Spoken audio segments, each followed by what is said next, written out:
Crack control. We have to acknowledge the cracks. So we know that concrete is always going to be cracked. We always have to address the cracks. Generally, terrazzo goes over concrete. Can terrazzo go over a substrate other than concrete? The answer is yes, under certain circumstances, which are outside the scope of this webinar. So let's just assume our terrazzo topping is going over concrete. So the cracks become very important, especially in a bonded system like epoxy terrazzo. And I should have pointed this out earlier, that a sand cushion system is an unbonded system because we have that cleavage membrane. But let's focus now on epoxy terrazzo, since that is the most common type of terrazzo. It's a bonded system, so we're sticking the terrazzo topping to the concrete. So whatever the concrete does, the terrazzo is going to do in terms of movement and cracks. So there are really three ways we can address the cracks in the concrete, the existing cracks. Number one, and this is the best way, we put a divider strip, an L-shaped divider strip on either side of the crack. Maybe we grind the crack into a control joint. So this is a control joint now in the terrazzo. We have the terrazzo control joint on top of the concrete control joint that we just created, okay, over the crack by saw cutting that crack to a straight line.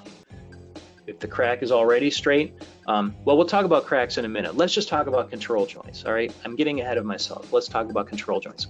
So this is honoring the control joint in the concrete with a control joint in the terrazzo. That's the best thing you can do. This is a compromise from number one. Number two is we're only going to be using one divider strip on one side of that control joint in the concrete. A single L-shaped divider strip is going to allow for a little bit of movement in the epoxy terrazzo topping. Not as much movement as it would if you had used two strips as the example number one, but still it allows a little bit of movement. And then the worst thing you can do, and don't do this, is to ignore the control joint, maybe put some crack suppression membrane over it or whatever. It's probably not going to help that much. You will get cracks. Very, very likely you will get cracks if you ignore the control joint.